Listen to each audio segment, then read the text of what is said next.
નમસ્તે વિદ્યાર્થી મિત્રો, ધોરણ 10 આવતા મહિને તમારી પ્રથમ પરીક્ષા આવશે। હું તમને ગેરંટી સાથે કહું છું, તમે ગુજરાતની કોઈ પણ સ્કૂલમાં ભણતા હશો, તમારે જો ખૂબ જ સરસ માર્ક્સ લાવવા છે તો તમારા માટે મેં સરસ મજાની પ્લેલિસ્ટ બનાવેલી છે। એમાં વિજ્ઞાન વિષયના જેટલા પણ ચેપ્ટર છે, વિભાગ બી માટે, વિભાગ સી માટે, વિભાગ ડી માટે, જેમ કે આજે આપણે શું જોવાના છીએ, વિભાગ સી ચેપ્ટર નંબર 1 ના 6 થી 7 પ્રશ્ન જોઈશું અને એનામાંથી જ તમારા પ્રથમ પરીક્ષાના પેપરમાં પૂછાશે। તમારે શું કરવાનું છે, બધા જ વિડીયો જોઈ લેજો, સ્ક્રીનશોટ લઈ લેજો, પ્રશ્નને નોટ કરી લેજો, સોલ્યુશન પણ વિદ્યાર્થી મિત્રો તમને મળી રહેશે। તમારી ચેનલ છે, જો હું આટલી મહેનત કરતો હોય તો મને પણ તમારા સપોર્ટની જરૂર છે। ચેનલને સબસ્ક્રાઇબ જરૂર કરી દેજો। તો સૌથી પહેલા વિદ્યાર્થી મિત્રો, હું તમને સ્ક્રીન ઉપર બતાવી દઉં, એક ફોટો હશે, એમાં તમે જોઈ શકો છો કે વિભાગ સી માં તમારે 9 માંથી 6 પ્રશ્ન લખવાના છે।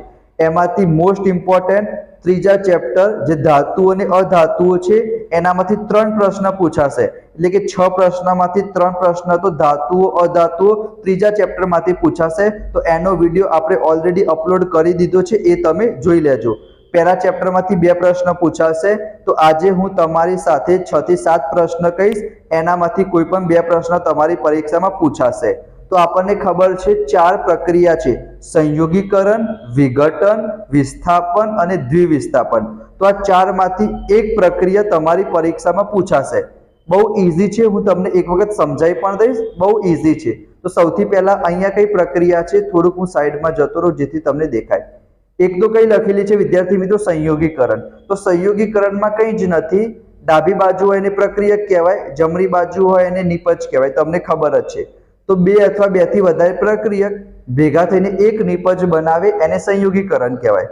વિઘટનમાં ઊંધું કરી દેવાનું, એક પ્રક્રિયક હશે અને 2 અથવા 2 થી વધારે નિપજ હશે, બસ 2-3 ઉદાહરણ લખી દીધા એટલે તમારું કામ થઈ ગયું।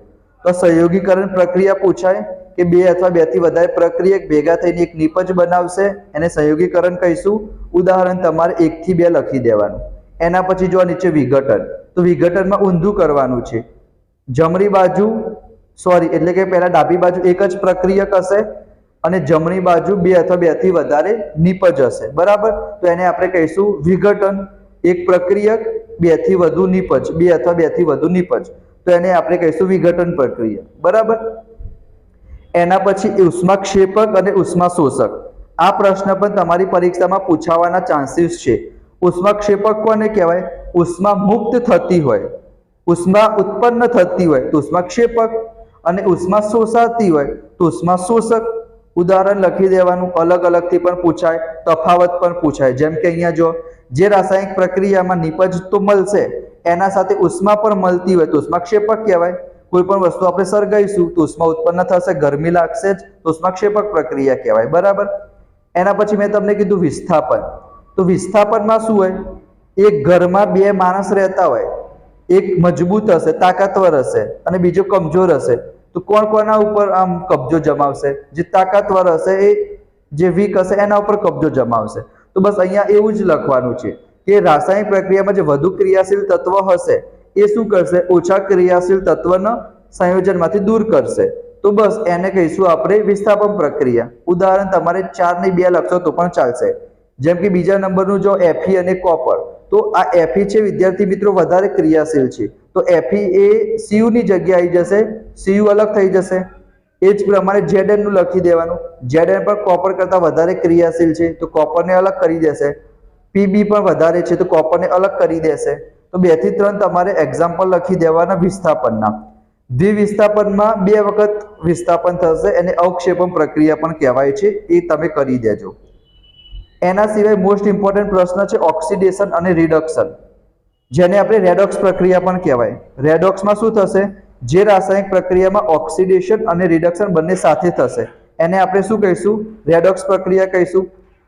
ઓક્સિડેશનમાં અને રિડક્શન તમને અલગથી પણ પૂછાય। ઓક્સિડેશનમાં શું થશે, ઓક્સિજન મળશે કાં તો હાઇડ્રોજન દૂર થશે, રિડક્શનમાં ઊંધું થઈ જાય, હાઇડ્રોજન મળશે કાં તો ઓક્સિડેશન દૂર થશે। અને 2 તમારે એકાદ 2 ઉદાહરણ લખી દેવાના, બરાબર। ઓક્સિડેશન રિડક્શનમાં સ્ક્રીનશોટ તમે લઈ લો, તો ઓક્સિડેશન રિડક્શન વાળો પ્રશ્ન થઈ ગયો।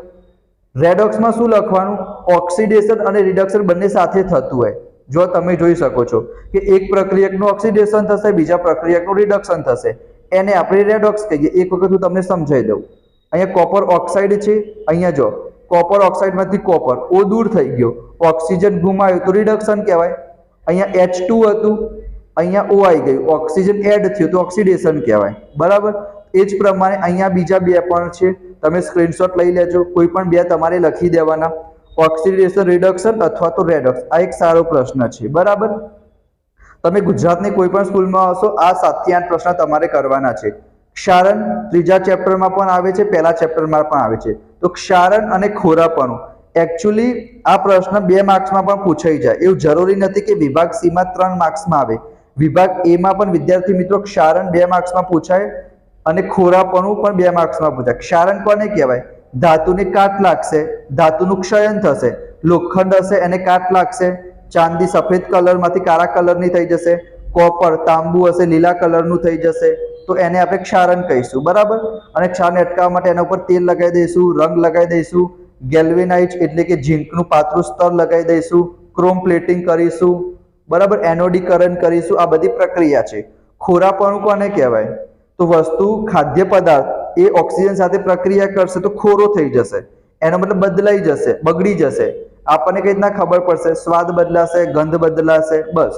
તો એ બગડે નહીં એના માટે એની અંદર એન્ટીઓક્સિડન્ટ પદાર્થો ઉમેરવામાં આવશે. બરાબર. જેથી ઓક્સિડેશન ધીમું થઈ જશે. અને આ પ્રશ્ન પૂછાય છે આમ તો IMP કહેવાય કે નાઇટ્રોજન. બરાબર. કે જે ચિપ્સ હશે બાલાજીની કે કોઈ પણ, એની અંદર ઓક્સિડેશન થતું અટકાવવા માટે, એટલે કે બગડતી અટકાવવા માટે એની અંદર નાઇટ્રોજન જેવા નિષ્ક્રિય વાયુ ભરવામાં આવે છે. અને આ ચેપ્ટરમાં તમારું સમતોલિત સમીકરણ પણ પૂછાઈ જાય. બરાબર. તો અહીંયા મેં 2-3 સમતોલિત સમીકરણ લખ્યા છે, એ સ્વાધ્યાયમાંથી જ પૂછાશે. તો તમે જોઈ શકો છો. સ્ક્રીનશોટ લેવો હોય તો વિદ્યાર્થી મિત્રો લઈ લેજો. એના સિવાય આ તમારી પ્રવૃત્તિ પણ આપેલી છે, અહીંયા તમે જોઈ શકો છો. આ પ્રમાણે એકાદ આકૃતિ પૂછાઈ જાય પરીક્ષામાં, સ્વાધ્યાયમાં પણ ચોપડીમાં જ આપેલી છે. જેમ કે પાણીના વિદ્યુત વિભાજન દરમિયાન એનોડ ઉપર કયો વાયુ આવશે? તો એનોડ ઉપર ઓક્સિજન આવશે, કેથોડ ઉપર હાઇડ્રોજન આવશે. એના સિવાય બંને કસનરીના ઉત્પન્ન થતા વાયુના કદ સમાન હશે તો સમાન નહીં હોય. અને વિદ્યુત વિભાજનની પ્રક્રિયા છે. બરાબર. તો આ 4-5 પ્રશ્નમાંથી કોઈ પણ 3 પ્રશ્ન એ લોકો પૂછી શકે 3 માર્ક્સમાં. એના સિવાય સિલ્વર ક્લોરાઇડનું સૂર્યપ્રકાશની હાજરીમાં વિઘટન, તો આ પણ તમારી પરીક્ષામાં પૂછાય કે રંગ પરિવર્તન શું થયું? તો પહેલા સિલ્વર ક્લોરાઇડ સફેદ રંગનું હશે, સૂર્યપ્રકાશ આવશે તો પછી ભૂખરા રંગનું થઈ જશે. અને તમારે સમીકરણ લખવાનું કે તો AgCl નું તમે લખી શકો. બરાબર. સૂર્યપ્રકાશની મદદથી આ કઈ પ્રક્રિયા? વિઘટન પ્રક્રિયા. 1 માંથી 2 બન્યું એટલે કે વિઘટન કહેવાય. સંયોગીકરણમાં 2 માંથી 1 બનશે, આપણે ઉપર જોઈ લીધું. તો આ સારા પ્રશ્ન હતા પહેલા ચેપ્ટરમાંથી. કોઈ પણ 2 પ્રશ્ન તમારી પરીક્ષામાં પૂછાશે. અલગ અલગ સ્કૂલમાં હોય તો કોઈ સ્કૂલમાં ક્ષારણ ના પૂછાય, કોઈ સ્કૂલમાં ક્ષારણ પૂછાય. તો જેટલા પણ પ્રશ્ન કીધા છે એ બધા તમે યાદ કરી દેજો. 100% પાસ તો તમે થઈ જ જશો. ખૂબ જ સરસ માર્ક્સ આવશે. એની સાથે સાથે આપણે ગણિત છે, સામાજિક વિજ્ઞાન છે, એની પણ અલગથી પ્લેલિસ્ટ બનાવેલી છે. એમાં તમને બધા જ વિડીયો મળી રહેશે. તો તમારી ચેનલ છે, તમારા સપોર્ટની પણ જરૂર છે. તો સબસ્ક્રાઇબ કરજો, દોસ્તો સાથે શેર કરજો, નોટિફિકેશન ઓન કરજો, જેથી જ્યારે પણ બીજો વિડીયો અપલોડ કરું તમારા મોબાઈલમાં નોટિફિકેશન આવી જાય. મળીશું નેક્સ્ટ વિડીયોમાં. ત્યાં સુધી જય શ્રી કૃષ્ણ, રાધે કૃષ્ણ, જય હિન્દ, જય Bharat. Thank you so much.